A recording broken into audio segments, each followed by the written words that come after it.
Oh, dari Kalimantan ke Banjarnegara baru ke RDIY. Ntar dari RDIY baru ke Kalimantan. Kalimantan lagi. Permasalahannya apa? Permasalahannya kita punya utangan mobil cuma dibawa kabur, Pak Haji. Bos, sekarang mobil lo dibawa kabur sama maling. Itu udah atas izin Allah belum? Izin Allah. Udah. Tenang aja bos, tadi ganti. Tapi kalau otak lo mikir aja. Kenapa ya gue punya aset dimaling? Kenapa ya aset gue dijarah? Kenapa aset gue kata lo goblok? Kok gitu Pak Haji? Itu udah seizin aku. Kenapa? Karena kamu kurang sedekah ke anak yatim. Ada gak ayatnya? Ada. Tapi gue sering ke anak yatim. Kurang banyak.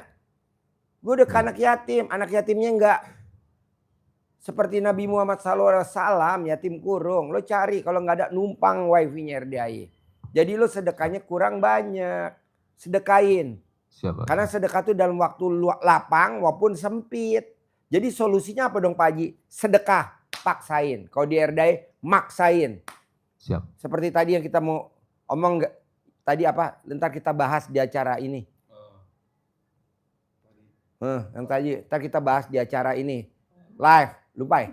Oh, bisa gak nih ya, bisa gak lo jangan bersandar sama manusia.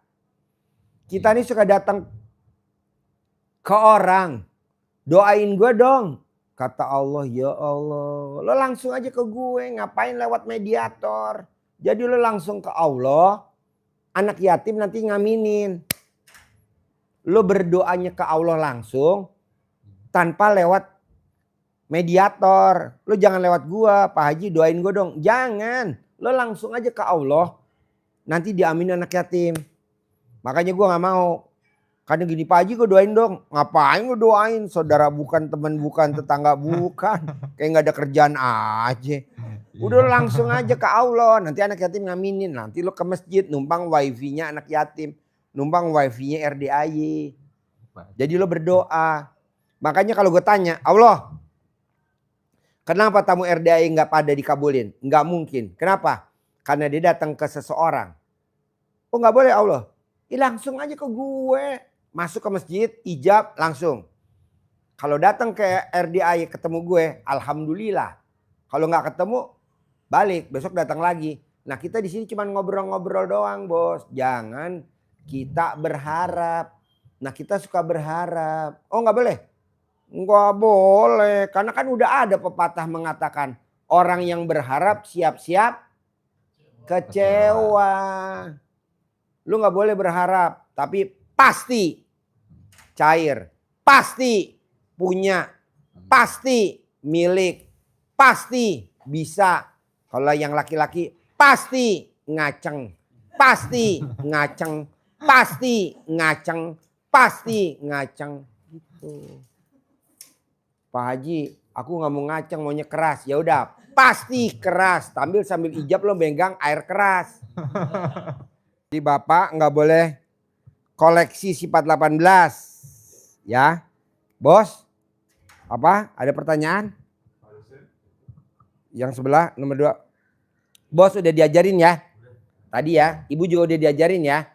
Ya. Jadi buat Bapak dan Ibu yang live, yang nonton YouTube, Instagram, kita ada namanya ilmu pamungkas RDIY. Kenapa sih Pak Haji nggak diajarin? Kita nggak ngajarin karena kan takutnya nanti dipotong-potong ya. Jadi kita paksain privat, nanti kita ngobrol khusus kayak tadi Bapak di sana ya. Nah, rata-rata teman-teman yang pada punya motor cicilan, yang pada punya mobil cicilan, yang pada punya rumah cicilan atau pasangan hidup cicilan, itu godaannya pasti hodam, pasti jin, pasti setan. Nah itu dikeluarin dulu yang ada di badan Bapak dan Ibu. Sampai alat kelaminnya gatel. Kalau udah gatel, ulangi lagi, pakai lagi. Sampai manjur. Nanti utangnya lunas sendiri. Karena ayatnya bunyinya begini. Kuciptakan jin dan manusia untuk beribadah. Ada gak ayatnya gini Pak Bu?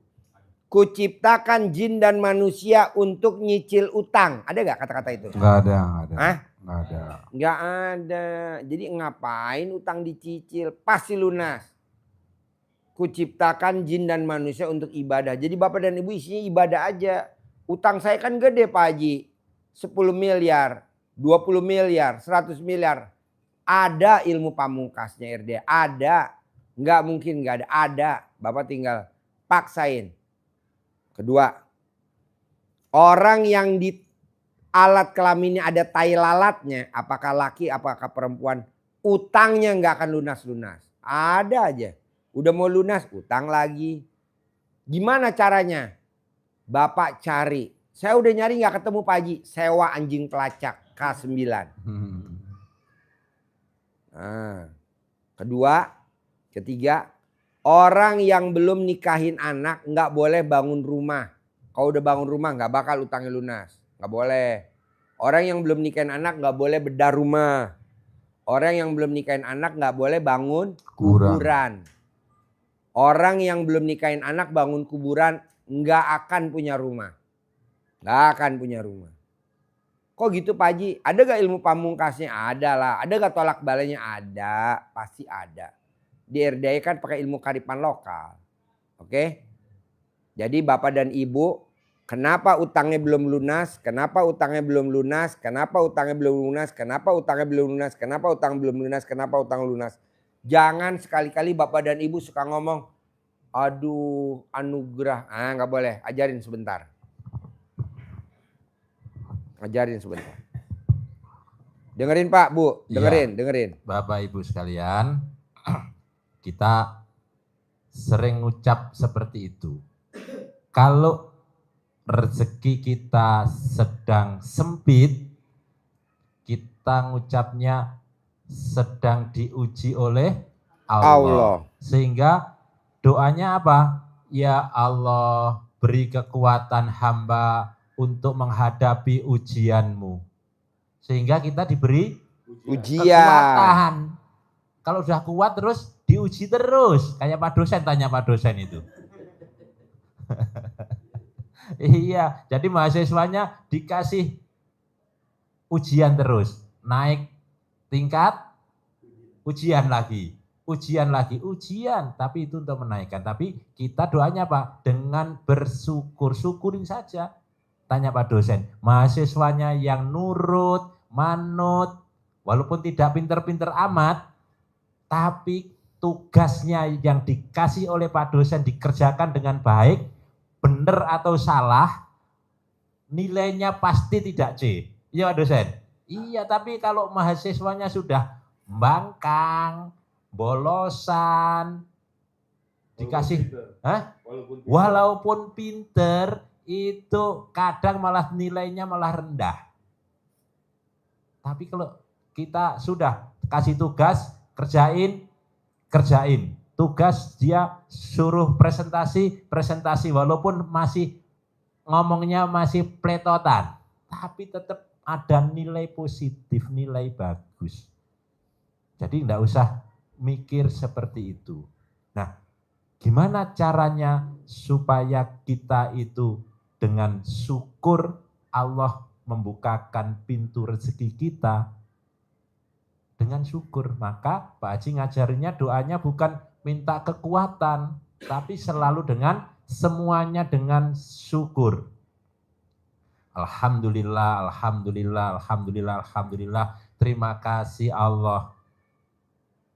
Engkau berikan kepada saya, istri saya, anak-anak saya, menantu saya, cucu saya, menantu keluar, semua keluarga saya umur panjang, kesehatan panjang, pernikahan panjang, rezeki panjang, penghasilan setiap bulan 10 miliar. Itu udah doanya ini.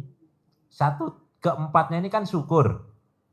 Syukur tapi juga doa sekaligus.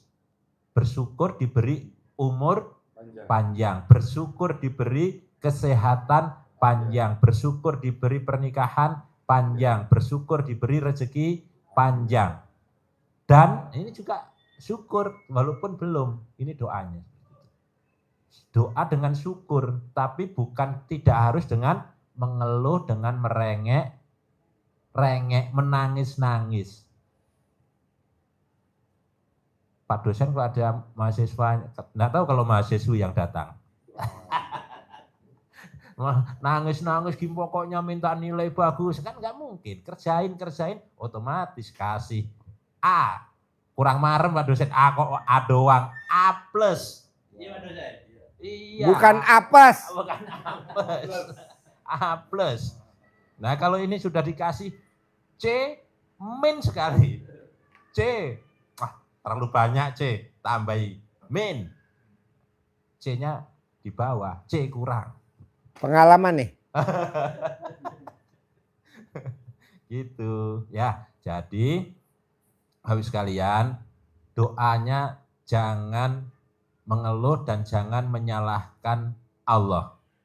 Kalau mengeluh itu cenderungnya menyalahkan Allah seperti surat Al-Fajr. Nanti dibuka Artinya apa?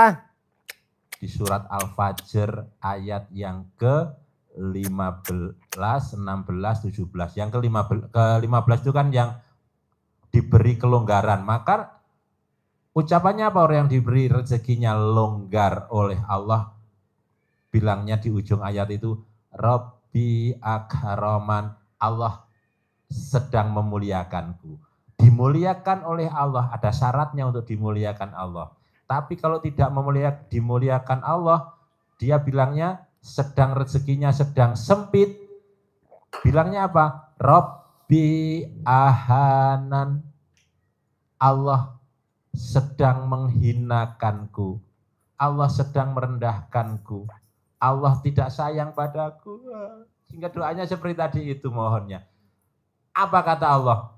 Enggak. Kalla balla tukrimunal yatim. Kalla, bukan, tidak. Kamu kondisinya sempit rezeki bukan karena direndahkan oleh Allah, tapi karena kamu sendiri. Kalla, bal, tetapi la tukrimuna, kamu semua tidak memuliakan. Memuliakan siapa? Al-yatim. Kenapa kita jadi sempit kata Allah? Karena tidak memuliakan anak-anak yatim. Maka karena ini kondisinya darurat, maka kita punya peluru hanya satu, sasaran tembaknya harus akurat, tepat sasaran. Kita harus dapat nih peluru satu ini karena darurat, tembakannya harus pas. Kemana? Kata Allah, memuliakan anak yatim. Jadi sedekahnya dengan memuliakan anak yatim. Tidak boleh memuliakan ibu yatim. Bonus. Bonus itu bonus. Itu bonus. Dan itu terjadi privat di sini suami istri. Ya. Suaminya usianya 80 tahun. 80 tahun, istrinya 53. Nah, kan jauh ya, ini pasti suatu hal. Ada pertanyaan Pak Haji. Kenapa Ibu bisa tertarik dengan Bapak yang sudah 80 tahun? BL, bujang lapuk. BL, bujang lapuk, BL. Karena dia baik Pak Haji. Baik gimana? Dia suka bantu anak saya. Nah, emang anaknya? Anak saya yatim. Wah. Karena sering datang ke rumahnya nyantunin anak yatim. Nah, kata ibunya yatim ngomong, Pak, kenapa nggak sepaket aja? Akhirnya sepaket. Jadi anaknya disantuni, bonusnya Dikawinin ibunya. Itu Pak dosen. Ya, jadi kita karena darurat maka sasaran sedekahnya harus Anak yatim. yatim. Paksain anak yatim. Tapi anak yatimnya yang prioritas. Apa tuh? Yatim kurung. Ada gak di sana? Kalau nggak ada numpang di RDAY. Yatim umroh, kecil-kecil tapi udah umroh, udah nyium batu ajar aswad. Ada gak di rumah? Nggak ada. Numpang RDAY. Yatim tahajud, ada gak di sana? Nggak ada, numpang di RDAY. Pada saat kita cair 10 miliar, boleh Bapak cari yatim selain anak yatim RDAY terus disantunin. Karena dia pernah ngijabin hajat kita tambahin keponakan kita, sepupu, saudara boleh. Tapi kalau sekarang lagi darurat nggak boleh. Kenapa? Lah kan kita lagi SOS. Tahu SOS? Lagi urgent. Kalau Bapak nih lagi sakit, yang dicari apa dokternya? Yang profesor. Tapi kalau Bapak lagi meriang-meriang, Panadol. Atau ke klinik 24 jam, ya kan? Tapi kalau Bapak udah SOS, iya, jangan sekali-kali. Kalau enggak, waduh, aset disita, aset dilelang, saya nggak mau. Masih bisa diselamatin dengan cara tadi, sifat 18 nggak boleh ada. Dan jangan dikoleksi. Saya nggak mau Bapak dan Ibu koleksi sifat 18. Buang. Hancurin. Delete. Harus. Ya.